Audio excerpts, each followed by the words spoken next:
हरे कृष्ण प्रिय भक्तों, आज हम श्रीमद् भगवद गीता के चौथे अध्याय के श्लोक 24 को पढ़ेंगे और इसकी व्याख्या जानेंगे। आइए आज का श्लोक पढ़ते हैं।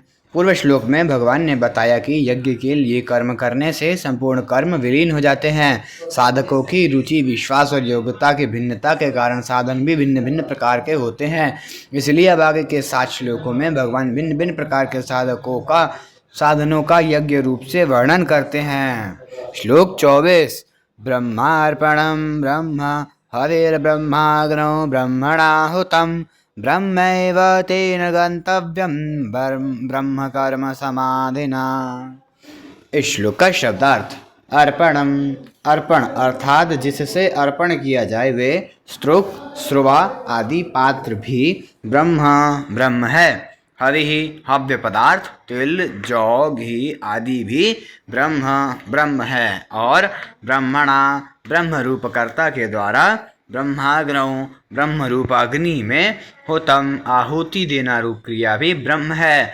ब्रह्म कर्म समाधिना, ऐसे यज्ञ को करने वाले जिस मनुष्य की ब्रह्म में ही कर्म समाधि हो गई है, तेन उसके द्वारा गंतव्यम प्राप्त करने योग्य फल भी ब्रह्म एव ही है।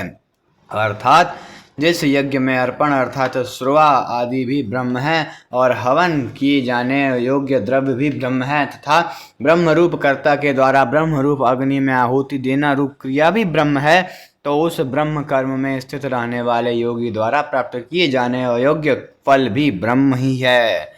इस श्लोक की व्याख्या। यज्ञ में आहुति मुख्य होती है। वह आहुति तब पूर्ण होती है जब वह अग्नि रूप ही हो जाए, अर्थात हव्य पदार्थ की अग्नि से अलग सत्ता ही न रहे। इसी प्रकार जितने भी साधन हैं वे सब साध्य रूप हो जाए तभी वे यज्ञ होते हैं। जितने भी यज्ञ हैं उनमें परमात्मा तत्व का अनुभव करना भावना नहीं है, प्रत्युत वास्तविकता है। भावना तो पदार्थों की है। इस 24वें श्लोक के 30वें श्लोक तक, इस 24वें श्लोक से 30वें श्लोक तक जिन यज्ञों का वर्णन किया गया है वे सब कर्म योग के अंतर्गत हैं। कारण कि भगवान ने इस प्रकरण के उपक्रम में भी तत्ते कर्म प्रवक्ष्यामि यज्ञ हत्वा मोक्ष जैसे अशुभात ऐसा कहा है, और उपसंहार में भी कर्म जान द्विधि तान सर्वान्येवं ज्ञात्वा विमोक्ष से ऐसा कहा है, तथा बीच में भी कहा है यज्ञाचारतः कर्म समग्रम प्रविलीयते। मुख्य बात यह है कि यज्ञकर्ता के सभी कर्म अकर्म हो जाएं। यह यज्ञ केवल यज्ञ परंपरा की रक्षा के लिए किए जाएं तो सब के सब कर्म अकर्म हो जाते हैं। अतः इन सब यज्ञों में कर्म में अकर्म का ही वर्णन है। ब्रह्मार्पणम ब्रह्म हरे, जिन पात्र से अग्नि में आहुति दी जाती है उस श्रोत श्रुवा आदि को यहाँ अर्पणम पद से कहा गया है। अर्प्यते अनेन इति अर्पणम, उस अर्पण को ब्रह्म ही माने। तिल, जौ, घी आदि जिन पदार्थों का हवन किया जाता है उन हव्य पदार्थों को भी ब्रह्म ही माने। ब्रह्माग्नो ब्रह्मणाहुतम, आहुति देने वाला भी ब्रह्म ही है। जिसमें आहुति दी जा रही है वह अग्नि भी ब्रह्म ही है और आहुति देना रूप क्रिया भी ब्रह्म ही है, ऐसा माने। ब्रह्म कर्म समाधिना, जैसे हवन करने वाला पुरुष श्रुवा, अवि, अग्नि आदि सबको ब्रह्म का ही स्वरूप मानता है, ऐसे ही जो प्रत्येक कर्म में कर्ता, करण, कर्म और पदार्थ सबको ब्रह्म रूप ही अनुभव करता है, वह पुरुष की ब्रह्म में ही कर्म समाधि होती है, अर्थात उसकी संपूर्ण कर्मों में ब्रह्म बुद्धि होती है। उसके लिए संपूर्ण कर्म ब्रह्म रूप ही बन जाते हैं। ब्रह्म के सिवाय कर्मों का अपना कोई अलग स्वरूप रहता ही नहीं। ब्रह्मैव तेन गंतव्यम, ब्रह्म में ही कर्म समाधि होने से जिसके संपूर्ण कर्म ब्रह्म रूप ही बन गए हैं उसे फल के रूप में निस्संदेह ब्रह्म की ही प्राप्ति होती है। कारण कि उसकी दृष्टि में ब्रह्म के सिवाय और किसी की स्वतंत्र सत्ता रहती ही नहीं। इस 24वें श्लोक को शिष्ट जन भोजन के समय बोलते हैं, जिसे भोजन रूप कर्म भी यज्ञ बन जाए। भोजन रूप कर्म में ब्रह्म बुद्धि इस प्रकार की जाती है। पहला, जिससे अर्पण किया जाए वह हाथ भी ब्रह्म रूप है। सर्वतः पाणिपादम ततः भोजन के पदार्थ भी ब्रह्म रूप है।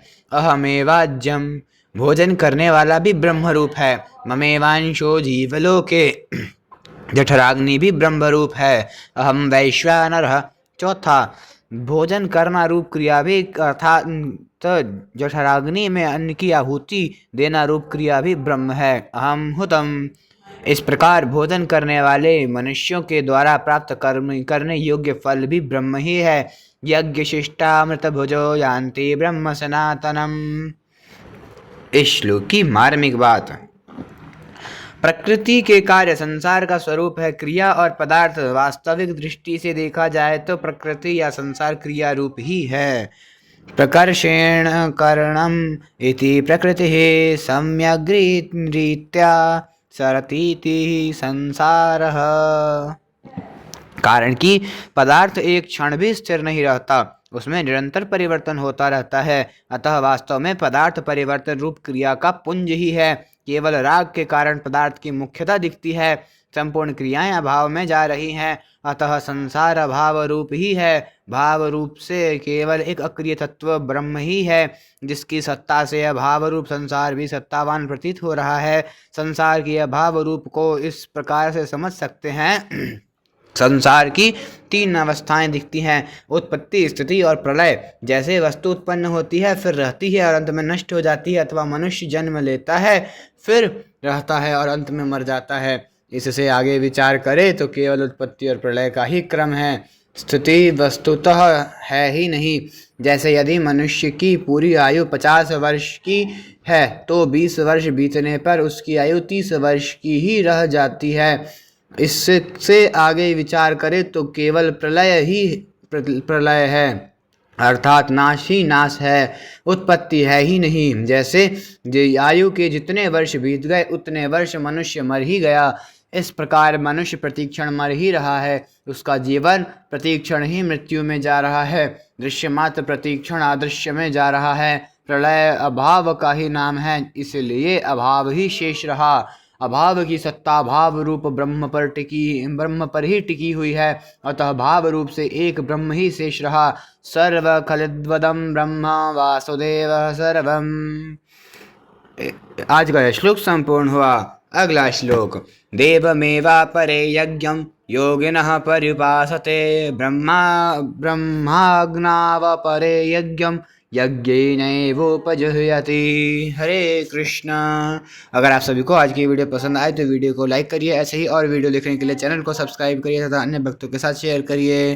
अगर आपने पिछले श्लोकों की वीडियो नहीं देखी है तो डिस्क्रिप्शन बॉक्स में उनका लिंक है, आप वहाँ से देख सकते हैं। हरे कृष्ण, हरि बोल।